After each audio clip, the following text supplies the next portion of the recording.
城在那边，北门城到这边很远。这么大的庙为什么不是在城里面？为什么在外面？那其实这个跟我们以前台湾一个很大的事件叫做漳泉械斗有关。这个地方我们都知道国语叫做大龙洞那知道台语怎么念吗？大龙崩。大龙崩呢，其实它就是以前原住民的地方，叫做大龙洞社、大龙崩峡，所以这边以前是原住民的腹地。以前在建庙的时候，那时候在清朝的时候，建房子、建庙，它都有一定的规矩。什么叫开间？两柱就算一个间，两个柱子，两只柱子，这样子两个柱子就算一个间，开间。来数一下柱子有几根？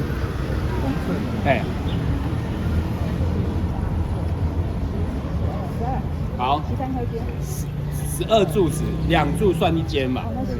对，11开间是我们中国规定最大的开间，不能比这个大。不能这么多。其实应该是说，我们的民间的民宅，如果11开间就会超级多。好，那我来教大家怎么数。1、2、3、4、5、6、7、8、9、10、11、12。2柱之间算一间，所以就叫11开间。为什么它可以做这么大的格局？因为这边所供奉的叫做保生大帝吴真人。那因为他后来就一直被追封成帝，所以他民间信仰里面呢，他本身就是被号称帝，所以他可以盖11开间的意思。其实这个庙大概在乾隆年间早就有了。我讲大龙洞社那个时候。但是后来就是慢慢就是越来越旺，然后大家就捐钱，然后到嘉庆年间的时候盖成一个庙，然后到了大正年间的时候呢，开始更有钱了，就盖成这么大的一规模。我们常讲就是斗拱，有没有？斗拱，它以前的庙宇就是这样，有很多零件，有没有？那这样把它这样组起来，这样所以那时候他们做两边在做对场的时候呢，我先把标准的一些规格我先画好给你，比如说我梁要多粗，我要几根，什么规格然后它是圆的还是方的，最主要的木构件的大小尺寸，当初都有先给你们那个图里面去做，所以他们在做对场最后打分数，就是看他谁的雕梁画栋做的比较好。老实说好不好？我先破个局，我研究它研究了好久，我看不出来谁做的好，谁做的不好，但是总是会有分出胜负的。所以最后的答案呢，会跟大家做分享。我们也利用这个机会呢，我们一起去看，它的雕梁画栋是哪边做得好，哪边做得不好。那我们就开始。比如说庙方先给你我这样的一个形状的木块，那里面怎么雕，就两边师傅自己去雕了。我觉得这两边就完全不同的师傅。比如说他有去立这个建筑的一个重量跟支撑，所以呢它不能雕，但是下面辅助它的这个圆光就可以雕。所以你们问说，为什么这一根不雕？开玩笑，这个受利用，但是它尽量让下面有一些雕花。请记得我们当时唐山过台湾的时候，大部分都是什么人来这边？大陆哪些人来台湾？刚开始，有可能就讲什么样的人？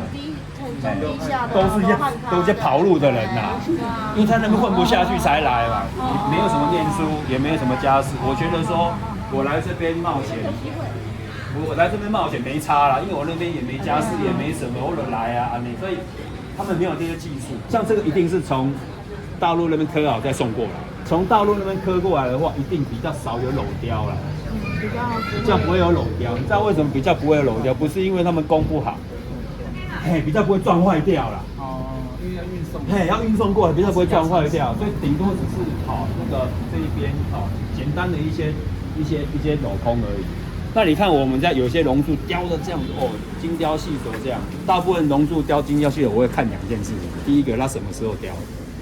如果是现代雕的，开水没什么了不起，因为现在的工具很多，孔不列少有没有钻洞的那很容易，甚至有人用机器雕的。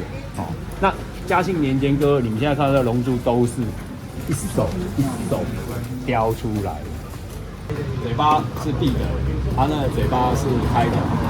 那为什么这嘴巴封起来？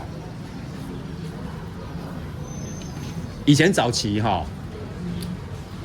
男主外女主内，比较不希望女生在外面多讲话，所以在这种清朝的时候呢，大部分这个女生这一边母的这边的嘴巴大部分就闭起来，就不要讲话，尤其是在外面少讲话，让男生多讲话，让他做主的意思，这有一点教化的意思，但是蛮好玩的，你会想说，同样嘉庆年间，对不对？来各位，那为什么这两只嘴巴是开的？对啊，听说是这样的，那时候在雕的时候呢，不小心匠师太大力雕下去这个穿孔，干脆就把它开口，然后呢，廖芳觉得说你这样不对，就扣工钱，这个我会相信的。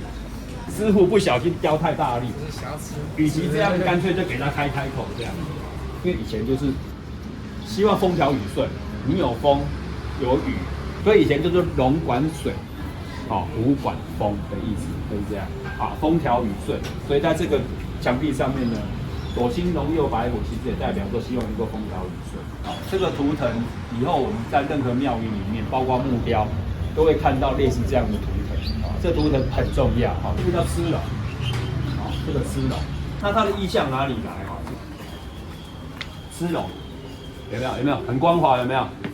这个字叫很光滑嘛，就是这个，就是螭龙，也是在早期龙还没有正式被幻化出来的，就是这个样子。那这边有个特别，它围出一个地方，一个意象，有没有？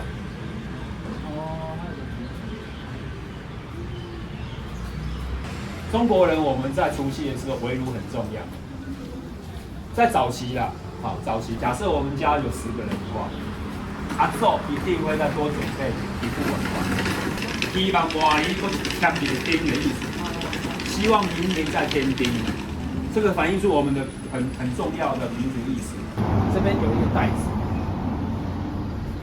这个袋子干嘛？就是意思就是说希望公的跟母的在一起交合的。这个就是交合的意思，所以希望能够多子多孙，天孙天子。所以庙里面的很多意涵，它有一个很多元素，在早期的庙里面，大部分都跟多子多孙有关，希望能够多生孩子啊，能够平平安安的这之类的。为什么在庙里面都会跑出来麒麟图？因为在元朝、明朝都有记载，麒麟一般看不到，麒麟出现的时候只有太平盛世的时候才会跑出来的享受，所以庙宇里面会有麒麟图，是希望我们活在太平盛世里面一种祝福。往这边看一点，有没有？这个是有脚，有没有？伸出脚来，有没有？抓。我开始就慢慢在里面有看到它，但是你能说谁雕的好，谁雕不好？我觉得各有特色，不能说它很烂，真的说雕的还不错。OK， 梁跟通是怎么样？门的正面的这一条叫做梁，纵向的叫做通所以我们讲说3通5刮，意思就是1通、2通、3通，然后有几个刮的意思，就是要衔接上去。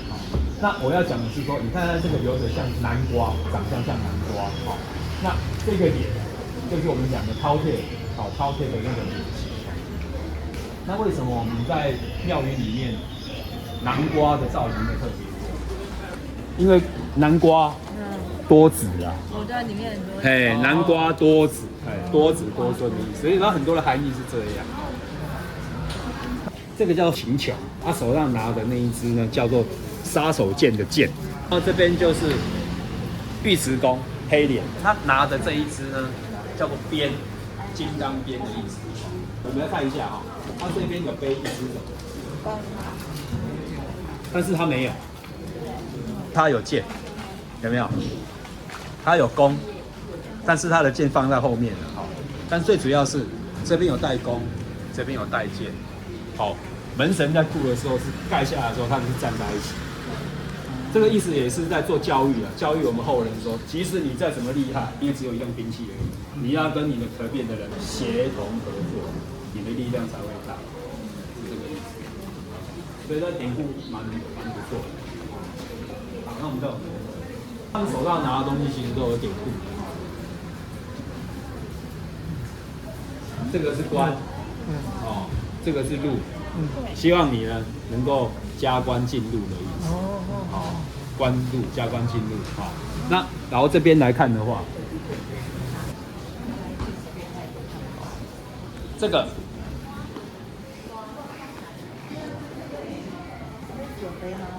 爵，好，那应该知道了哈。天花进爵，希望我们来庙里面求的是什么？能够让你加官进禄。你出去之后呢，又能够天花进爵，好，是这个意思。我们来看这边哈，最清楚看到的哈，一样哈，中轴线有没有？好，你会看到这一边，对，好，这个就对场，这个就是很标准的对场，有看出来了哈，这边不一样，好，那雕工不一样，有没有？哈，但你看哦，它这些垂花都长得差不多，我觉得这个应该是当时规范。但是呢，我给你的构件里面，你怎么样去加油添醋，去表现你的功力，你们就从这边去展现，还有从这边的一些图腾里面的雕法去展现，好，这边就不一样，这边可以看到。这个，应该是这一个。那边有写什么？假丝破真丝啊！好，来，我还好啦，还好，怕你们来的时候看不大清楚，我先帮他弄出来。来看一下，哎，好，在上面这个就是假丝破真丝哈，看一下就是这一个。在哪里？肚子这一个有没有？哦，假丝破真丝这一边哦，它其实是一个故事，《三国演义》里的故事。孔明七擒孟获的第6阵，那故事是代表什么？孔明抓了这个孟获，抓了很多遍，但是他觉得孟获这个人他是一个奇才，他每次都放他嘛。孟获又觉得很气，说靠呀，我就不相信我治不了你。孟获他后来就想到一个方法，他就找那个蛮夷敌邦的一个大王，叫做目录大王。而那个目录大王他很厉害，他会施法术，然后他又骑白象，然后让一些凶猛的狮兽呢就在那军队前面往前冲。啊，当然诸葛亮大概也知道，他就叫人工匠做很多假的狮子，那么大只的狮子，然后让那狮子给喷火，然后用人推，一样在正前面，然后喷火又会冒烟，然后会有放一些那个会砰会有声音，然后去吓那些猛兽。那两军对战的时候，真的狮子来的时候，看到诸葛亮做了假的狮子这么凶狠，然后会喷火，又会有烟，然后会有大炮的声音，吓得那真的狮子都跑掉。好，当然第6回一样又被逮了。所以这个故事就是什么？假丝破真丝的意思啊，就是这个意思哈。假丝破真丝的典故。对。所以我们以前在做庙宇的研究的时候，有些时候真的是会带望远镜，慢慢看。有人是放大炮。为什么会知道那些典故？以前早期他们的娱乐是什么？说书。第一个说书，第二个就是看布袋戏。布袋戏那时候演的当然就是演一些《三国演义》啊，不然就是一些宫廷的一些事情。所以为什么在庙宇里面就雕这个东西，一般百姓才会看得懂？